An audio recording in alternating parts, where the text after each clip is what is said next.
Hello and welcome to a conversation on the Daily Bern. I'm your host, Eric Miller, joined today by a really awesome progressive.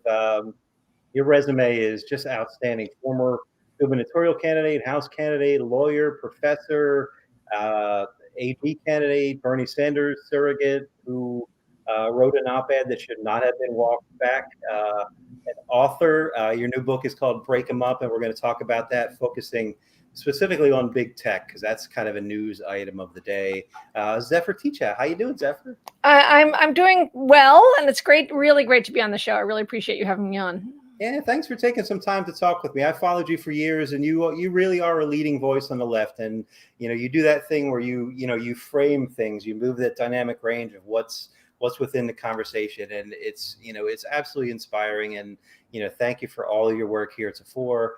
I want to focus a lot today. And we only have about a half an hour, and I want to focus on kind of a news item of the day, which is, it's not of the day, it's of the last decade or so. It's the sort of radicalization. So you tweeted this earlier today, right? And this is what I really want to focus on. Imagine if for the last 10 years we had social media that did not actively recommend conspiracy theories, white nationalism, and conflict, right? So I want to talk about how that has radicalized us to the point where we have Trump. First off, can you talk about the role of social media in that? Yeah, I think it's really important to step back and denaturalize social media. I think there's a really deep tendency to are you getting, is the volume working okay here? Yeah, I hear you fine. Yeah. Okay, great. I think there's a really deep tendency to look at social media and do two things, both of which have been pushed upon us by a combination of Silicon Valley and neoliberalism. And one is to naturalize that if we allow corporations, we have to allow them to do whatever they want. Instead of remembering the basics, which is a corporate charter is a grant from the state.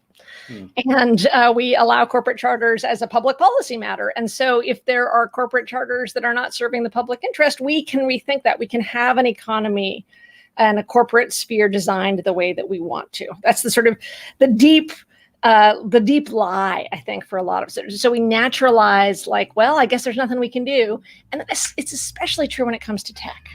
When it comes to tech, we tend to sort of people's eyes glaze over and they feel like, well, if we are going to have tech, you can't have nice things unless they are served in this way. If we are going to have same-day delivery, it has to be from an abusive monopolist like Amazon, as opposed to understanding that you actually can have not only functioning, but even more innovative, better services and with companies that, because they aren't so dominant, actually treat workers decently.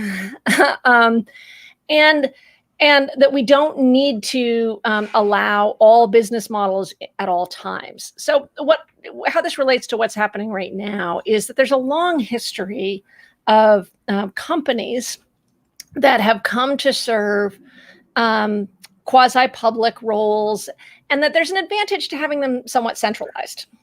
Think about roads, private roads. It's helpful to have one road as opposed to 5 roads all next to each other, or trains that were, built in the wholly private sector. But we started to understand, well, there's a value in having just a few train lines. So we're going to have to regulate them in a certain way because they are playing this quasi-public role. The postal service, all of these, the telephone companies. And telegraph. In fact, in the 1880s, one of the big reasons for the anti-monopoly, sort of a big, not the only, but spur for the anti-monopoly movement is Jay Gould and a few others are controlling our communications infrastructure. And so we say, okay, now we got to have to regulate it, treat it like a public utility. So when it comes to Facebook and Google, we can have this fight, but I think it's hard to say that they haven't become infrastructural. You can't sort of go around them. If you are, we're on Facebook now. Okay. If you are a news organization or a small business, you rely on Facebook and YouTube. I've used Google, but it's YouTube to reach people. And so the idea that you could just sort of check out means that you would then lose, whether if you're a small business, your customers, or if you're a news organization, your listeners. a reader. So they're infrastructural in the way that that roads and bridges and railroads and telephones and telegraph service is infrastructural. And what that means then is that we can and should call on a long history of public, it's sometimes called public utility, but sometimes it goes by common carriage. I think it's just corporate law in general, that, understanding that corporations come from a public charter, but that we basically say, okay, we can choose to allow them to be semi-concentrated. And I think we need to break them up regardless, but we might still want to have just a few major social media sites as opposed to 2,000. And if we're going to allow them to be so centralized, then we have to understand that they must be organized in a way to serve the public interest. And this is a long way to get to. Right. We have, it's actually crazy that we allow the heart of our public infrastructure to be governed by two companies that are not only private and profit seeking, but use a business model that doesn't allow conspiracy theories, doesn't allow white nationalism, but actively promotes high conflict content. And this is because Facebook and YouTube make more money the more time you spend on the site. Right. So basically, it's like, it's human nature. If there's a fight, people rubberneck. Yeah. Can I chime in on that? Yeah, so please. The history, and correct me if I'm wrong about this. So there's a trajectory of this. The history of Google when it first launched was to return democratically representative results. Based on the clicks, those would be your results, right? But then they made a determination where they said, no, Zephyr, we're going to give you what you want. We're going to, confirm your bias, right? And it sort of stratified information, it sort of put us in more bubbles, right? And in fact, in the early days, the history is really interesting because in the early days, the founders said, if we become ad-based, it will ruin the quality of the service. Right. Because it's then no longer sort of truth seeking. Right. It's advertising seeking. So like, what will you be addicted to? Not what is the most accurate answer to the question, what happened in X or Y, or what about, what kind of shoes might I want? So is that to say that so that's not necessarily a nefarious thing. It just kind of has led to that because you're motivated by a click. Well, when you say it's not necessarily nefarious, I think what you're saying is, actually, just clarify what you mean.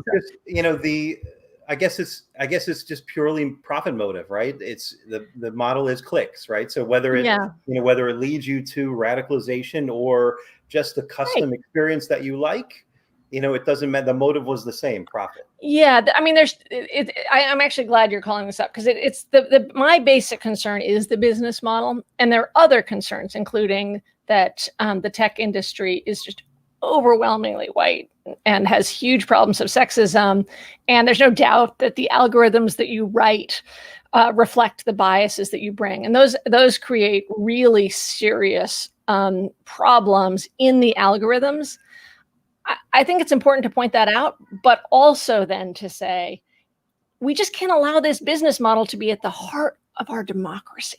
Right on. So, I think there's some people who think we should ban targeted ads altogether. It's an idea that I'm interested in entertaining, but I actually think it's more important that we ban it for infrastructure. So it's like one game, mental exercise I encourage people to play is say, okay, so what if your public library was used targeted ads as the business model? Like that's the way they make money, as opposed to fees and the state and local funding. Well, you'd have porn and white nationalism out front. It's like, and instead of telling you, all the librarians would say, fight. Things that would like get the heart rate up. And there's people like Tristan Harris and Roger McNamee, people who have been inside either as investors or technicians inside Facebook and YouTube, who will talk about how, I think this goes to your nefarious point, sort of in early days, they're just like, okay, we're a company, we're just following what's possible.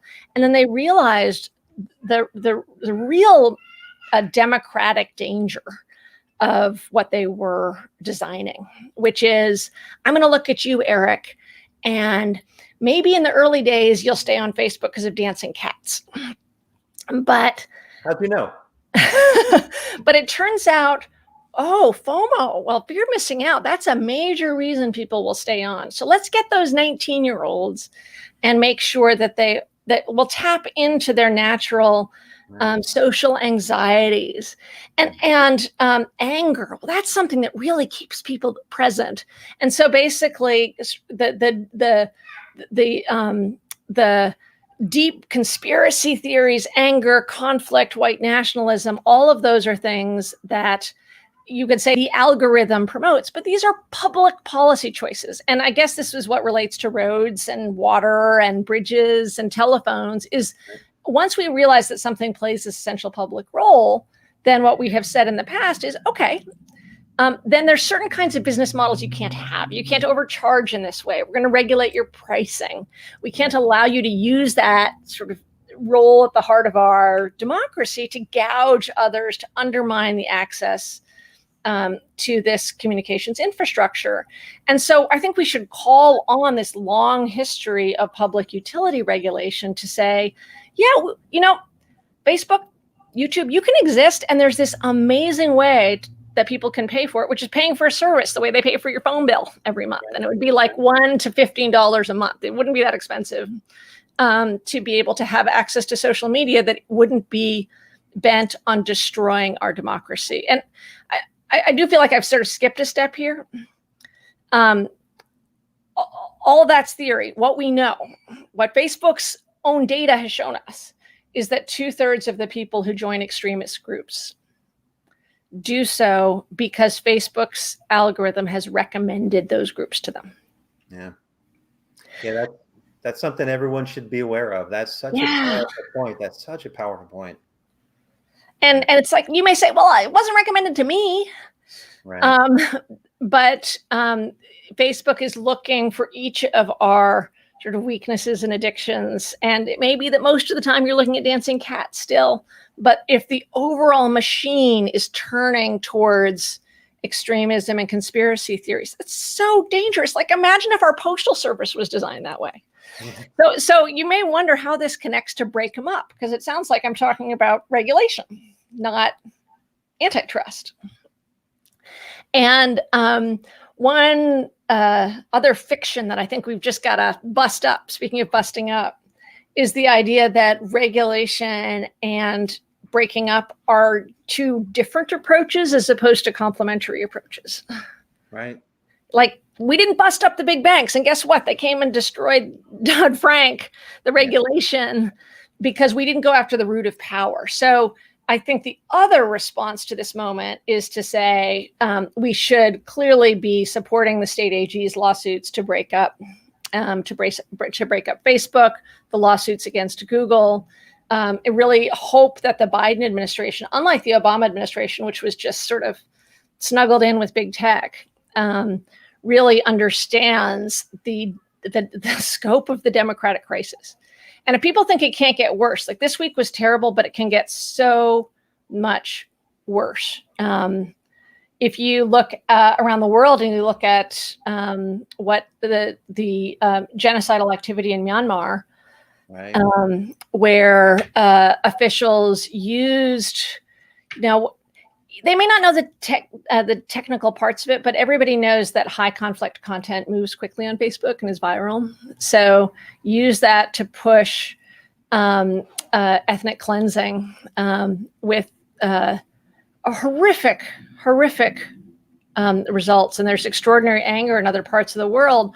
So I don't think we should look at this week and say the answer is get rid of Donald Trump, but rather we have a deep poison in our communications infrastructure, and that poison we see in big tech. We also see in, the monopoly problem is not just big tech, but everything is becoming big tech now. Your pizza company is big tech. Right. So it's an endemic problem across the board.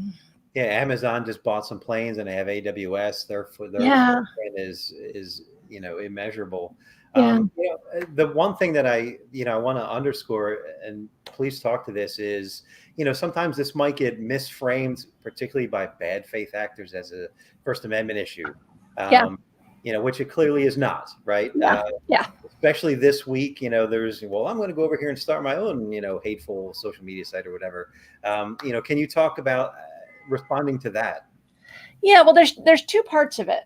One, which there's a lot of bad faith actors, and there's a lot of people who are lying about taking on big tech, especially on the right. Of course. I want to sort of deal with something before I deal with what they're saying, which is what it actually tells you is that there is a deep, on the ground hunger and anger for action against corporate monopolies that is not just left wing, but it's one of those areas where you see left right polling align pretty closely. Mm-hmm. And that you see when you survey Republicans and Democrats alike, they both say taking on corporate monopolies is something they want the next president to do. They want to see more action against big cable, big tech, big ag. And so I think it's just important to note the political point, which is part of the reason that you see bad faith actors taking on big tech, but not serious about breaking it up and saying that it's a First Amendment issue, is because they're actually responding to the politics on the ground. And it's really exciting and important that almost all AGs are taking on both Google and Facebook. It's not a First Amendment issue because these are private companies.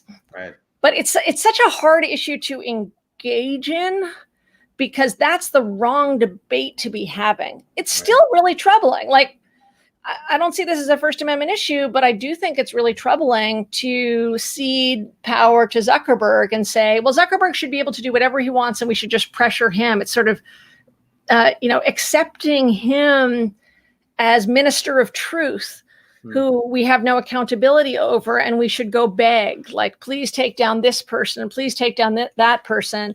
And I find that really troubling.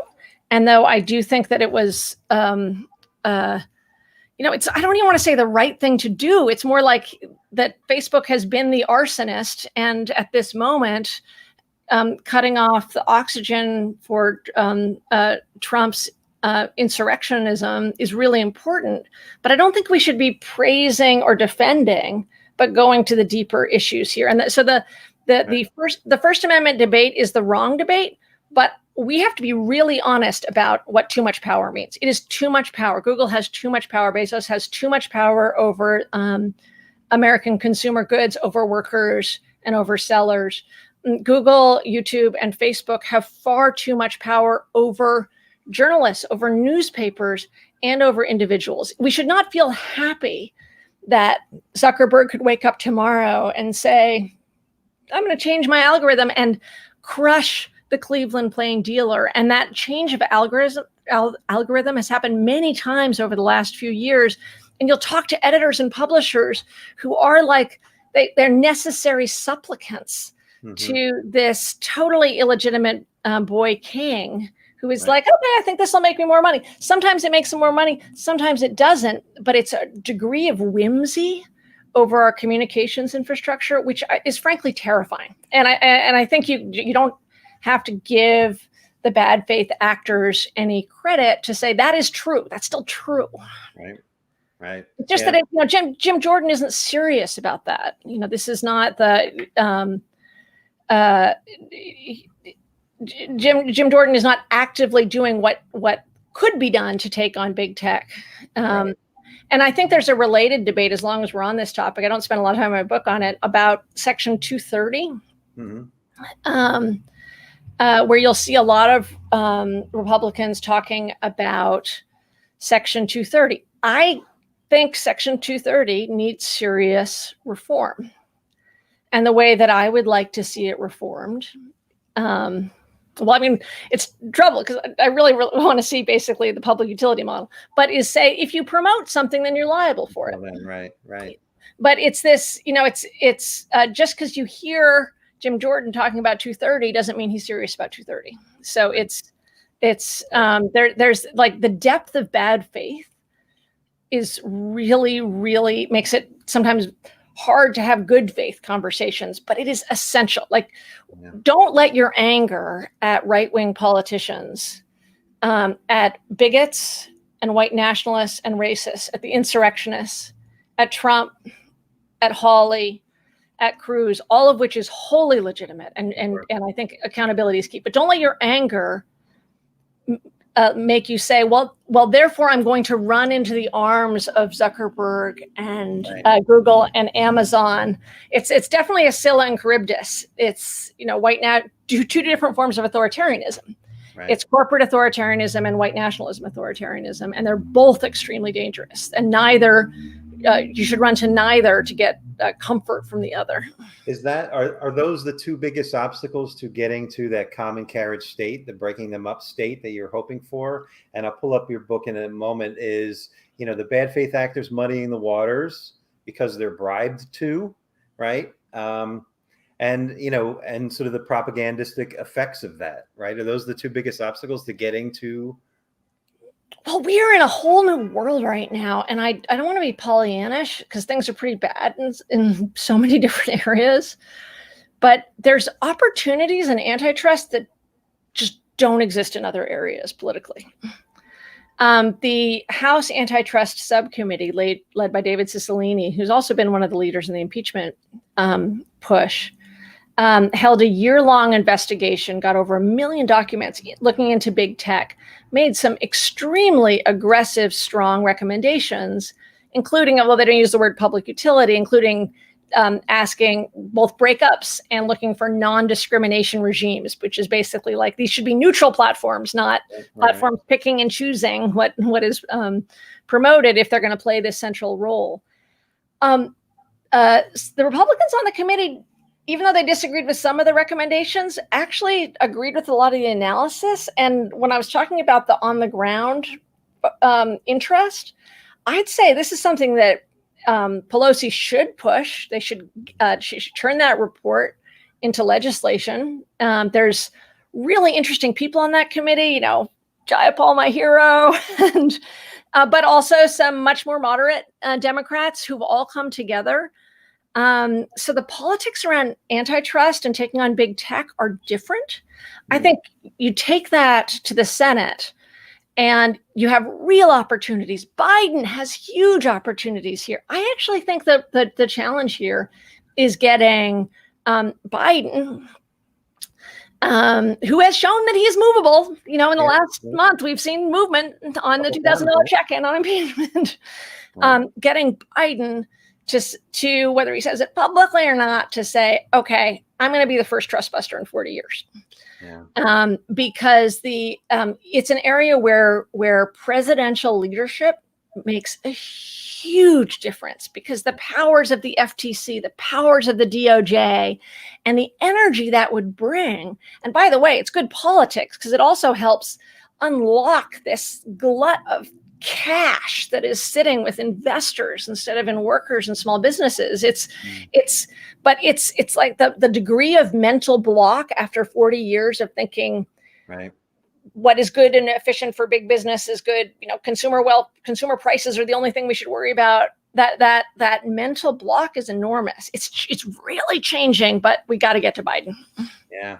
Well, I admire your optimism on that. I from your lips to God's ears, I wish I shared it to that extent. I think that's all we need to know is that something is possible. If it's impossible, all you need to know, if it's 1 in 20, 1 in 10, then it's worth doing. Right on. I want to pull up just so your book is Break 'em Up, Recovering Our Freedom from Big Ag, Big Tech, and Big Money. Go check it out on Macmillan Books. I'm going to paste the link in here. Go buy it. Zephyr is absolutely amazing. And I wanted to just kind of give you and then we got a great Bernie Sanders introduction in the book too. That's right. That's amazing. And not your only book, but your latest book. So go pick that up if you would. And I could talk to you about a million different things. So I wanted to give you 1 or 2 speed questions. Okay. Right. And hopefully you'll come back sometime because I adore your work. What's the status of your awareness of the state's emoluments cases in New York against the con man? Well, they are now effectively moot. Wow. Which is I am looking forward to a time when emoluments is yet again obscure. But I think there's a more general lesson to take from this, which is the privatization of foreign policy. The amount of contacts, and this has happened with Trump many times, but it shouldn't blind us to the aggressive use of private channels, of lobbying channels in DC, and of something that, 10 years before Trump came along, I have been warning about, which is the combination of incentive and access when it comes to foreign governmental money is it's not going away. The emoluments clause issue will still apply to federal officials, but I'm glad that the particular case is moot.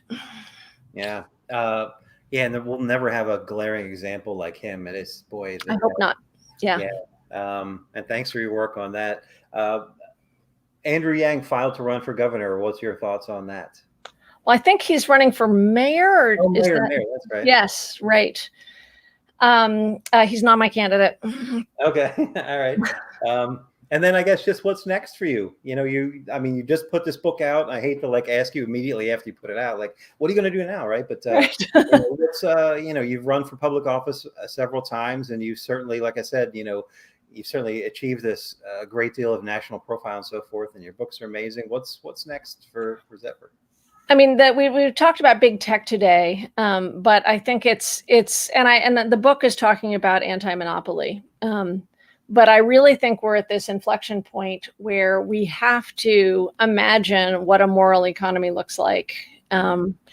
And my focus has been working with the people that I know in Congress on trying to get to the next step on the antitrust legislation, working at the state level. There's actually very exciting opportunities for state action. And for years, back in 2014, I was complaining because activists didn't run for office. They treated it as two different worlds. I don't have to complain about that anymore, right. But I am, for the time being, sort of joyfully on the activist and supporting candidates side and enjoying it. So I'm glad that the move back between the two is smoother, but I'm really enjoying in some ways the freedom of being very much behind the scenes. Excellent. Is there one or two frontline battles that you want to call out that people can get behind? Well, I may sound, I wrote the book for a reason. I want to shake the shoulders of progressives. And so read the book, fight with me if you disagree. You may think that you are spending your time taking on corporate power. But if we are not actually going at the root of corporate power, which is allowing them to amass capital, labor organizes through union, capital organizes through monopolies. And we have to go at the heart of their power. And we have to do a lot more. Stop protesting Pfizer after they've already merged with 50 other companies. Start actually saying, no, you cannot exist. Move away from corporate accountability to corporate illegitimacy with these big monopolies. And I am, the movement is happening, but we have a ways to go.